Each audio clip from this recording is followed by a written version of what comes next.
Salut à tous, j'espère que vous allez bien, c'est Romain et on se retrouve aujourd'hui pour une vidéo ultra complexe que j'ai longuement hésité à faire puisqu'elle va traiter d'un sujet très sensible, assez binaire, avec un gros clivage entre d'un côté les pro UEFA, de l'autre les pro Super League, et entre les deux pas grand monde, pas grande place à la nuance puisque chaque supporter est invité à choisir l'un des deux camps, démonter l'autre, le tout étant nourri par les postures de communication adoptées par les deux instances, que ce soit Pérez et Laporta avec la Super League d'un côté, ou Nasser, Seferin et l'UEFA de l'autre, bien sûr. Les médias n'arrangeant rien, abaissent encore plus le débat en relayant des éléments de langage ultra simplistes pour évidemment vendre le plus possible. Et en troisième dimension, tu as les supporters dont la plupart sont quand même bien naïfs. Voilà, dans cette vidéo, on va essayer de remettre les faits au centre, pas choisir le bon ou mauvais camp, mais plutôt le moins mauvais, parce que, on va se le dire tout de suite les gars, je suis ni pour l'UEFA,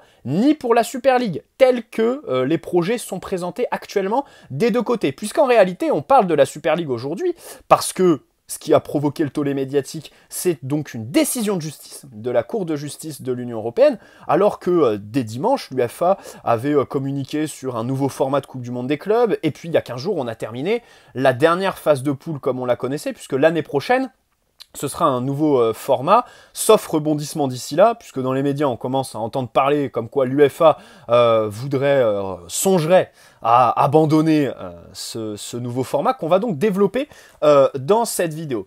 Comme je le disais, c'est très complexe. Pourquoi? Parce qu'il y a des enjeux de partout. Aujourd'hui, en fait, c'est par le droit que ça a pris de l'ampleur. Voilà, avec cette décision de la Cour de justice de l'Union européenne sur laquelle on va revenir. Mais de l'autre, tu as aussi le champ médiatique qui doit retraduire. Bien sûr, les supporters ne peuvent pas lire les 50 pages de la décision de la Cour. Voilà, il faut évidemment que les médias interfèrent entre les deux. Et bah, tu as des mots-clés qui ressortent, comme foot gratuit concernant la Super League, c'est ce qu'on a vu à midi, et les supporters, enfin certains qui tombent dans le panneau. Bien sûr, c'est aussi des enjeux populaires, hein, parce que on sent quand même que les supporters restent une partie prenante de cette histoire, parce que sur les réseaux sociaux et tout ça, ça provoque des tollés. Alors bien sûr, il y a le clivage, hein, il y en a qui sont pour, il y en a qui sont contre, mais dans les stades, tu sens que s'il y a des initiatives qui sont prises par les supporters, ils seront entendus. Et puis de toute façon, voilà, là pour l'instant, il n'y a que le Real, le Barça et le Napoli qui ont dit que bon, ils étaient OK pour la Super League. Ensuite, tu as les éléments de communication. Parce que cette guerre, c'est marrant de nous parler de droit, d'enjeux juridiques, mais en réalité, le plus gros, c'est la communication, à savoir faire passer la pilule le plus facilement possible, être compréhensible, avoir les bons éléments de langage, ce qui avait manqué à Pérez et toute la clique sur la première phase en 2021. Là, donc, on a pris une autre posture. Et enfin, il y a aussi des enjeux politiques, les gars. Il y a aussi des enjeux politiques. D'abord parce que la décision vient de l'Union européenne que le Royaume-Uni ne connaît plus, a quitté hein, avec le Brexit. On rappelle juste ça, les clubs de Première Ligue, cette décision, ils s'en sont pas concernés, en fait. Et puis aussi parce que, justement, les gouvernements s'en occupent. Le gouvernement britannique a fait un communiqué. Donc là, il y a une dimension politique qui n'est évidemment pas à omettre. Alors, commençons avec la FIFA qui a communiqué dimanche sur la Coupe du Monde des clubs. Ça faisait longtemps que je l'avais dans mes brouillons, je voulais en parler. Ça fait bizarre de les voir publier ça un dimanche. Ça n'a pas eu beaucoup d'écho. Hein, bien sûr, le dimanche, t'es en famille et tout ça. Et ce genre de projet, normalement, tu les officialises pas sur un jour comme ça. En plus, sur un jour de foot en championnat. Donc, ils ont fait ça dimanche, aujourd'hui ça prend tout son sens, peut-être qu'ils avaient des échos comme quoi la décision et tout ça, et ils ont voulu un petit peu essayer de prendre de court. Alors, qu'est-ce que cette Coupe du Monde des clubs? Et on va bien sûr la juger, puisque, enfin, elle devrait avoir lieu. Hein. Là, aujourd'hui, on est dans un flou le plus total, notamment sur la phase de poule de l'année prochaine, et la Super League et tout ça, mais la Coupe du Monde des clubs, elle, normalement, voilà, du 15 juin au 13 juillet 2025, c'est fait. Ce sera aux États-Unis. On va avoir donc la Coupe du Monde des sélections nationales, mais avec des clubs, puisque c'est exactement le même format. 32 équipes. Sur les 32, il y en aura 12 européennes et donc 20 qui ne seront pas européennes, 6 d'Amérique du Sud, 4 d'Amérique du Nord, 4 d'Afrique, 4 d'Asie et une d'Océanie, si je dis pas de bêtises. Donc comme je l'ai dit, c'est comme la Coupe du Monde des équipes nationales, enfin la Coupe du Monde jusqu'à 2022, puisqu'en 2026 ce sera encore un nouveau format, donc 8 groupes de 4, 8e, quart, demi, petite finale et finale, voilà. Et notons aussi que, alors, elle se jouera tous les 4 ans, voilà. Et quand il n'y aura ni la Coupe du Monde des sélections, ni la Coupe du Monde des clubs, il y aura une Coupe intercontinentale, où là, donc, il n'y aura qu'un seul club européen, à savoir le dernier vainqueur de la Ligue des Champions, qui sera directement qualifié en finale. Et pour les autres continents, bah, il y aura des barrages pour accéder à la finale. Bon, alors ça, on va pas se mentir, cette coupe... je lui vois pas grand intérêt, et puis les logiques sportives sont quand même pas très équitables, quoi, disons, pas très respectées. Bon, pour l'instant, il n'y a pas eu d'études sérieuses sur les gains économiques, puisqu'évidemment, c'est ça dont il est question, que ce soit pour l'UEFA ou la Super League, c'est faire de l'oseille, puisqu'aujourd'hui, le foot est un bien de consommation, bien sûr, du moins aux yeux de ses dirigeants. Alors, dans l'équipe, on a ressorti comme quoi la Coupe du Monde des clubs devrait rapporter au PSG, qui est donc déjà qualifié, hein, pour nous supporters parisiens. On est déjà qualifié pour la Coupe du Monde des clubs en 2025, sur la base donc du classement UEFA. 30 à 50 millions d'euros dans les caisses. Donc évidemment, c'est quand même un chèque qui est assez intéressant, qu'on ne peut pas nier. Après, c'est sûr que voilà, c'est 3 matchs en plus, potentiellement 8, si tu vas jusqu'au bout en finale, ce qui est évidemment pas rien. Et au-delà du nombre de matchs, c'est surtout que tu les joues sur les temps de vacances actuels des joueurs. Donc quand est-ce que les joueurs se reposent? Et ça, c'est évidemment l'enjeu principal en fait. J'aurais dû commencer la vidéo avec ça, le football aux footballeurs. Non, le football n'appartient pas aux supporters, parce qu'un ultra, ça réfléchit avec son cœur plutôt que sa tête. Le football n'appartient pas à ses dirigeants, qui sont corrompus jusqu'aux os depuis des années. Le football doit évidemment appartenir aux joueurs. Le problème, c'est qu'aujourd'hui, il y a un enjeu qui est de les faire exister, eux et leurs paroles. Il y en a trop peu hein, qui parlent du fait d'enchaîner les matchs et tout ça. Bien sûr que c'est une aberration de faire jouer les joueurs comme ça en fin de saison sur une année où d'habitude il y a les compétitions internationales. Mais malgré ça, je trouve l'idée pas mal. Les gars, je dois avouer, je dois parler en fait. Bon, déjà, la Coupe du Monde des clubs actuelle, d'ailleurs, elle se joue en ce moment. Bon, personne s'y intéresse, à part les supporters des clubs en question. Donc, il faut soit la supprimer, soit la réformer. Et donc là, on a opté pour une réforme qui quand même, je pense, la mettra beaucoup plus en lumière, déjà. Et ensuite, ce format tournoi sur un temps court qui rappelle un peu le Final 8, qui ressemble donc aux sélections nationales, me déplaît pas. Si on parle objectivement, surtout, moi, ce qui m'intéresse le plus, en fait, c'est qu'il y a 20 équipes qui seront non européennes.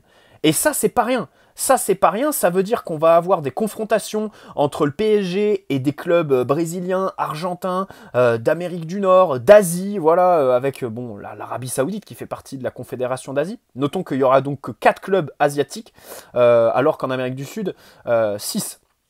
Donc voilà, ça peut être intéressant, enfin moi ça m'intéresse en fait de voir un PSG Fluminense et tout ça, et je pense que si on sort de nos lunettes d'Européens, hein, qu'on va un petit peu donc dans des pays comme le Brésil et l'Argentine qui eux, à la différence de nous Français, ont une véritable culture foot, hein, dans chaque bar, t'inquiète pas que y a le match de n'importe quelle équipe qui tourne n'importe quand dans la journée.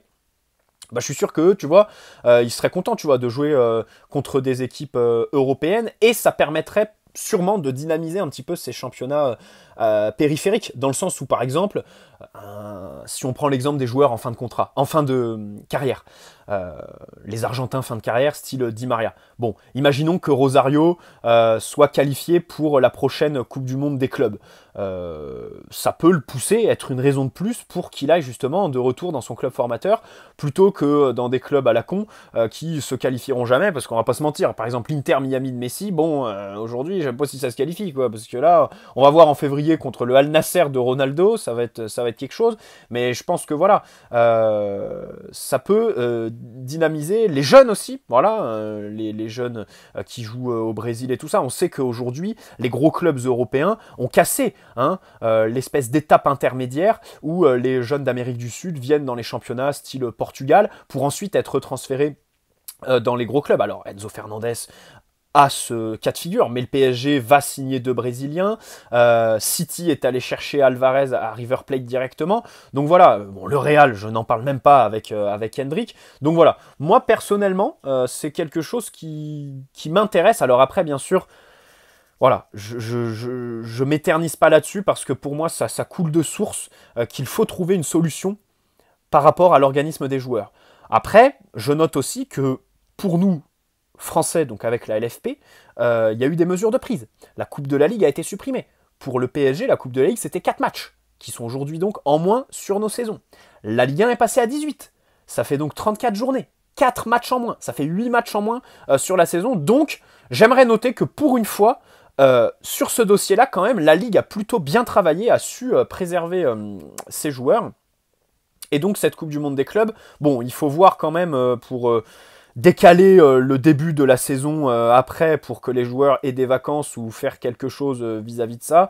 Mais dans tous les cas, le format personnellement ne me déplaît pas en soi, si on veut parler de manière factuelle. Alors ensuite, tu as le nouveau format de la Ligue des Champions, avec donc 2 matchs en plus en poule qui sont complètement différentes. Les gars, on va pas se mentir, les poules actuelles, avec donc 4 équipes, 3 équipes que tu affrontes aller-retour, ça perdait en intérêt. C'est vrai que cette année plus que les autres, bah là on l'a vu au tirage au sort, tu vois, l'écart entre le chapeau 1 et le chapeau 2 était abyssal. Au final, ça donne des huitièmes de finale où t'as pas de gros chocs très tôt. C'est peut-être pas plus mal, hein. Peut-être que du coup, en quart, on va retrouver des équipes comme le PSV Eindhoven qui ensuite, sur 2 matchs, vont pouvoir aller en demi et puis ça deviendra l'équipe sensation comme Villarreal, comme l'Ajax et tout ça. Et ça, c'est super. Et vraiment, on vit le foot pour ça. Mais je pense quand même que ces phases de poule, il fallait les redynamiser. Alors, comment ça a été fait ? Parce que ça, c'est encore une autre question. C'est-à-dire que là, maintenant, on va avoir donc un espèce de championnat, une ligue de 36 équipes, où chacun va affronter donc 8 équipes différentes sur un seul match. Donc 4 matchs à domicile, 4 matchs à l'extérieur, pas d'aller-retour. Les 8 premières équipes, donc à l'issue de ces 8 matchs, qui sont premières, sont qualifiées directement pour les phases finales. Par contre, de la 9e à la 24e place, il y a des barrages. Et c'est là que ça se complique, c'est là que je valide absolument pas le nouveau système de la Ligue des Champions. Pourquoi ? Parce que du coup, quand tu es 9e jusqu'à 24e, donc tu vas jouer des barrages qui te rajoutent 2 matchs. Ça fait quand même donc passer de 6 matchs phase de poule actuelle à 10 si tu vas en barrage sur la prochaine version, avant même de penser aux phases finales. Et surtout, le problème de ces barrages, c'est qu'ils sont bien mal faits. Bien mal faits, pourquoi ? Parce que donc, tu vas assister au barrage tirage au sort. Le problème, c'est que pour les tirages au sort, en fait, d'un côté, tu auras les clubs de la 9e à la 16e place, et de l'autre, les clubs de la 16e et 24e. Et en fait, l'un affrontera l'autre, en fait. C'est-à-dire que le 10e ne pourra pas affronter le 11e. Le 10e pourra obligatoirement affronter, au minimum, le 17e. Donc au final, tu auras des affiches de barrage. Bon, ce sera des petits poussés contre des gros clubs qui auront foiré leur phase de poule. Typique le PSG, mais vraiment typique nous, je nous vois bien terminer 9e ou 10e, pas être dans le top 8, et donc se retrouver en barrage face à donc une équipe qui serait après la 16e place. Bon, ça les gars, c'est très clairement pour boucher l'arrivée des petits clubs en phase finale. Très clairement.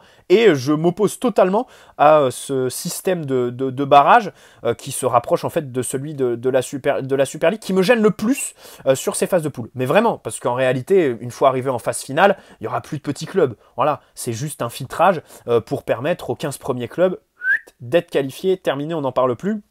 Et ensuite, on s'assure que sur les phases finales, là, on a des gros chocs avec des cadors européens, pas de surprise, pas de match à sens unique, vraiment du suspense, les bookmakers qui savent pas quoi faire, et voilà. Bon bref, encore une fois, c'est une folie au niveau de l'enchaînement des matchs, hein, parce que du coup, tu te rajoutes entre 2 à 4 matchs pour aller chercher la victoire finale, ce qui est quand même beaucoup, surtout que donc ce sont des matchs qui sont ajoutés à une période de l'année un peu compliquée. Enfin, les barrages, je pense qu'ils se joueront au mois de décembre-janvier, qui sont une période où beaucoup de clubs ont des creux, beaucoup de joueurs physiquement accusent le coup, voilà. Et puis surtout, les conditions météo, les pelouses sont pas très bonnes. Donc vraiment tout ça, je me fous un peu de... C'est dommage parce que, si on veut parler objectivement, le système de ligue où tu affrontes 8 équipes différentes, alors... Le truc, c'est que c'est compliqué parce qu'on fait de la fiction. On parle de quelque chose qu'on connaît pas. La Coupe du Monde des clubs, on connaît déjà avec les sélections, donc on peut parler. Mais là, c'est quelque chose qui est complètement inconnu. Donc en fait, c'est de la fiction. On laisse pas la chance au produit, quoi. Le problème... Enfin, je joue pas à Football Manager, mais plein de joueurs de ce jeu-là m'ont dit que c'était donc en vogue là-dedans et que c'était plutôt pas mal. C'était plutôt un bon système. Et je dois avouer que... Pareil. Ça m'intrigue un petit peu. Ça m'intrigue un petit peu. Moi, je demande juste à voir sur une année pour un peu laisser la chance au produit. Même si les barrages, je pense qu'il faut annuler ça, faut retirer ça de la formule. Bref, voilà un petit peu mon avis sur tout ce qui a été proposé par l'UEFA et la FIFA. Aujourd'hui, Cour de justice de l'Union européenne qui s'est prononcée donc non pas sur la Première Ligue, mais sur les règlements de l'UEFA et la FIFA. Là, le problème, c'est que dans les médias, ça a été tourné. Ça y est, ils ont dit oui à la Super League. Non, non, non, non. Ils ont dit non au règlement que l'UEFA avait en 2021, puisque selon les éléments de langage, encore une fois, de communication, vous comprenez la guerre de communication qui est aussi valable chez l'UEFA, ils ont été changés depuis. Pourquoi? Parce que, certes, elle dit, la Cour, que l'UEFA n'a pas le droit d'interdire clubs et joueurs de participer à d'autres compétitions, n'a pas le droit d'avoir l'exclusivité sur les droits télé, de commercialisation et tout ça, mais en fait, la Cour s'est basée sur l'absence de critères, je la cite, l'absence de critères garantissant transparence, objectivité, absence de discrimination et proportionnalité dans les règlements de la FIFA et l'UEFA. Donc en gros, ce qu'on en conclut, c'est que si l'UEFA et la FIFA changent leur règlement, eh ben c'est bon, on est tranquille. Et c'est ce sur quoi l'UEFA a joué, puisque dans leur communiqué cet après-midi, ils ont dit on a modifié en juin 2022, donc il y a eu une modification des règlements pour s'adapter à cette décision. Bon, honnêtement les gars, moi le droit, en fait, déjà je suis pas juriste, donc j'aurais pas la prétention de vous faire l'analyse machin chouette, parce que bah voilà, c'est pas mon domaine. Et puis surtout, au-delà de ça en fait, je crois que le droit est alors pas le dernier des enjeux, mais ce que je veux dire, c'est qu'à côté des enjeux de communication, des enjeux de politique et des enjeux populaires, le droit n'est pas grand-chose. Il faut bien se rendre compte de ça, en fait. Aujourd'hui, on a une juridicisation de cette affaire, mais en réalité, les gars, ça n'en reste pas moins politique. Voilà, c'est tout. On va pas se mentir. Donc, j'aimerais un petit peu atténuer ça. Puis surtout, si on veut parler en fait et en droit, le Brexit, ça y est, janvier 2020, ils sont partis, les Anglais. Et du coup, les clubs de Première Ligue qui sont quand même vitaux pour la Super League, en fait... la décision de la Cour, ils s'en foutent. Ils n'y sont pas assujettis, puisqu'ils ne sont plus dans l'Union européenne. Voilà. Là, on ne parle pas du Conseil de l'Europe, qui a 46 membres, plutôt que... Là, on est plutôt sur les 27, en fait, de l'Union européenne. Voilà. Concernant la Super League. Alors, bon, aujourd'hui, ils sont deux. Il y a Florentino Pérez et Laporta, donc, qui ont proposé leur projet. Alors, le format, pour bien le comprendre, en réalité, c'est 3 ligues. Les deux premières... qui comptent chacune 16 équipes, ok, et qui sont divisées chaque année en 2 poules de 8. Voilà. Donc c'est-à-dire que pour les 2 premières ligues, tu as donc 4 poules de 8 équipes. Et la dernière ligue, qui est la Blue League, tu as 32 équipes. Là par contre, cette fois, c'est donc 4 groupes de 8. Voilà. Donc tu aurais 14 matchs de championnat de septembre à avril. Là, c'est quand même considérable. Et ensuite, les 4 premiers des 4 ligues des 2 premières divisions et les 2 premiers des 4 ligues de la dernière vont dans une phase finale où tu as 5 matchs pour remporter ton championnat. Chaque championnat a sa propre phase finale en fait. Voilà, donc c'est-à-dire que pour la première ligue, tu aurais donc 8e de finale 16 équipes. Attends. Parce que ça commence dès les quarts de finale. Je suis en train de m'y perdre, les gars. Mais dans tous les cas, c'est pour chacun des championnats. Putain, je suis complètement paumé, c'est incompréhensible, leur merdier. Mais voilà, le plus important dans tout ça, c'est que à chaque fois, il n'y a qu'une seule relégation, qu'une seule promotion. C'est le dernier, donc, des ligues qui est relégué directement. Et pour les promus, ce sont les 2 finalistes, pardon. C'est les 2 finalistes de chaque phase finale, de chaque liste, qui sont promus. Voilà. Et donc, pour rentrer, parce qu'on nous a dit que c'était un championnat ouvert, pour rentrer dans la Super League, ça se fait à chaque fois par la 3e ligue. Tu peux pas accéder à la première ou à la seconde sans passer par la 3e. Et donc, c'est 20 des 32 équipes de la 3e ligue qui seraient donc renouvelées, qui viendraient des championnats nationaux chaque année. Bon, alors, pour cette Super League, déjà, ce sont les mêmes qui, il y a 2 ans, nous vendaient la nécessité d'avoir une ligue absolument fermée pour que le foot se porte bien, qui aujourd'hui nous disent, bon, alors en fait, peut-être qu'une ligue ouverte, c'est pas mal. Donc là, le fusil d'épaule, là, il a changé complètement, quoi. La veste, bon, elle est retournée complètement, et ça fout un coup à la crédibilité. Voilà. Surtout qu'en plus, bon, ils nous disent qu'il faut que la ligue soit ouverte, ils nous disent ouvertement qu'elle est ouverte, sauf que si on va dans les détails, les gars, on va pas se mentir, c'est que de façade. Le système de promotion, comme je le disais, c'est quand même très compliqué, voire limite une vaste blague en fait, parce que le problème c'est que, donc, imaginons Lens qui a fini 2e de Ligue 1 l'année dernière, ils arriveraient en 3e division de la Super League, il leur faudrait donc une première saison pour accéder à la 2e, ensuite une saison en 2e pour ensuite arriver à la première, jouer, donc il leur faudrait 3 saisons pour monter en première. Là, on parle dans un scénario assez idéalisé où ils se qualifient à chaque fois. Et donc ça ferait que renforcer l'entre-soi des gros clubs, qui pilleraient bien évidemment les équipes des plus petits championnats. Voilà, la 3e et la 2e ligue, enfin, il n'y a pas à se leurrer les gars, tous les promus, là, ceux qui passeront de la 3e à la 2e ligue, donc de la Blue à la Golden League, bien sûr que ceux de la Star League, ils pilleront tous les bons joueurs des promus, et que tout ça va renforcer bien sûr l'entre-soi. Voilà. Bon, encore une fois, la question des clubs, hein, parce qu'aujourd'hui, en moins de 2 heures, quasi tout le monde s'y est opposé. La Première Ligue, le gouvernement britannique, bon, le PSG, nous, en tant que supporters parisiens, je m'éternise pas, parce que en tant que président de l'ECA, c'est assez facile, Nasser s'y opposera coûte que coûte. Donc en fait, on n'a que Florentino Pérez et Laporta. Le problème, c'est que moi, j'ai pas confiance en eux, en fait. L'UEFA est une mafia, bien évidemment, mais eux aussi, bien sûr. Et alors, ce qui est tout à fait drôle, c'est de voir que ce sont les clubs qui ont le plus profité du système de l'UEFA, qui aujourd'hui veulent en sortir et se retournent contre eux. Ça, c'est quand même un sacré con, parce que, bon, encore une fois, les éléments de communication, je trouve que c'est assez grossier. Ils nous disent qu'ils veulent protéger les joueurs. Les gars, protéger les joueurs en rajoutant 14 matchs, sans parler des phases finales, je pense pas que ce soit les protéger. Et puis surtout, des leçons de protection par Laporta. Les gars, juste un fait. Hier, le Barça, ils ont joué à 19 h contre Almeria. Ensuite, ils ont décollé, ils ont fait 12 heures de vol dans la nuit, d'accord. Les joueurs sortis de match ont pris l'avion, ont dormi dans l'avion. Pour là, cette nuit, donc à 3 h du matin ce soir, ils vont jouer contre un club mexicain, je crois, à Dallas, aux États-Unis, pour aller chercher des sous. Pourquoi ? Parce qu'évidemment, le Barça est un club en faillite, donc évidemment, Laporta va chercher le billet. Bon, qu'on vienne pas me faire des leçons de protection des joueurs, en fait. Qu'on me dise pas que la Super League est la solution pour protéger les joueurs. C'est que de la communication. Et puis surtout, pour rester sur Laporta, je pense que s'il y en a bien qui est le roi de la communication, c'est lui. Il y avait qu'à voir sur le dossier Haaland, tous les repas avec Mino Raiola, où il faisait miroiter à tous ses supporters. De toute façon, depuis qu'il est revenu au Barça, c'est quasiment que ça. C'est à chaque fois se mettre sur les gros dossiers mercato pour faire croire que le Barça a encore de l'attractivité et encore sur les gros dossiers. Puis au final, sur Moscardo, que nous, on va signer à 20 millions plus 5 de bonus, eux, quand ils s'y sont intéressés, hein, ils s'y sont intéressés. Hein, Deco, avant même qu'il soit directeur sportif là-bas, il était intéressé par Moscardo. Quand il a fallu mettre les 20 millions, terminé, remballé. Ils se sont cassés. Voilà, ils ont bégayé.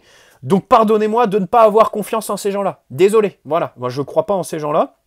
Tout comme l'UEFA doit absolument revoir leur système. Bon, je pense que dans cette vidéo, vous l'aurez compris, dans les commentaires, je vais me faire taxer de pro-UEFA. Parce que, oui, pour moi, c'est le moins mauvais parti, en fait. Pas le bon. Pas le bon. Parce que l'UEFA doit être réformée en en profondeur. La FIFA, pareil. La FIFA, pareil. Ils pervertissent le foot. Si on veut prendre des mots durs, bien sûr que... Quand je vois Arsène Wenger, quand il était entraîneur, se plaindre de l'enchaînement des matchs sur l'organisme de ses joueurs, c'était lamentable. Et là maintenant, il vient nous dire que, ah bah non, en fait, là on est en 2023, il y a les médecins, il y a les techniques, donc là faut mettre toujours plus de matchs sur les joueurs parce que maintenant on peut prévoir les blessures, on peut les soigner. Quand je vois Arsène Wenger qui nous parle de sa règle du hors-jeu, ou alors là, donc ce serait le corps entier, qu'il faudrait pour être comptabilisé hors jeu et plus qu'une partie du corps. Bon, les gars, on va pas se mentir, il prend son billet pour faire cette promotion, on est quand même à la limite de la corruption, bien évidemment les gars. Et puis dans le passé, il y a eu plein d'histoires frauduleuses autour de l'UEFA, de la FIFA, de toutes ces instances. Bien sûr que c'est choisir entre la peste et le choléra. Moi personnellement, je préfère me ranger du côté de l'instance la plus représentative du plus grand nombre. Moi, je pense que l'UEFA aujourd'hui représente quand même un plus grand nombre de clubs que cette Super League avec ce format où le système de relégation-promotion n'est qu'une chimère. Et puis alors, j'oubliais le football gratuit. Ah bah alors là, j'oubliais le football gratuit. Mais comment on peut croire ça, les gars? Comment on peut croire ça? Bah déjà, c'est faux, puisque rien que 2 heures après, ils ont précisé que dans la version gratuite, t'aurais des pubs. Bon, j'appelle pas ça gratuit. Et que ensuite, dans la version payante, tu aurais toujours des pubs, mais moins de pubs. Donc, j'ose pas imaginer le nombre de pubs qu'on se taperait sur la version gratuite. Le seul truc de bien, par contre, c'est que dans la version payante, il faut avouer qu'ils ont dit que tu pourrais choisir plusieurs angles de caméra. Ça, c'est intéressant parce qu'aujourd'hui, on en a un peu ras-le-bol des caméras qui sont pas assez larges, des plans sur Maxime Saada, quand on regarde Canal+, sur des phases de 6 mètres où on pourrait voir un petit peu la disposition de l'équipe plutôt que de voir sa tronche. Bon...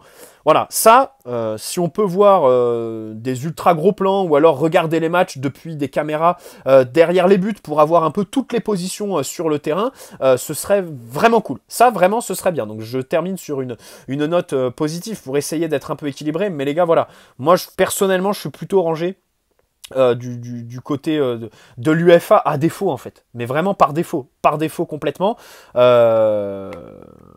Parce que même ce nouveau format de Super League, pour moi, au-delà des hommes qui en font la promotion, qui m'inspirent aucune confiance, voilà, je me dis que les petits clubs, les Villarreal et tout ça, on les reverra plus. Enfin, c'est évident que là, aujourd'hui, ça crée un entre-soi décuplé par rapport à la Ligue des Champions actuelle, par rapport au mouvement actuel. Après, il y a aussi un autre fait.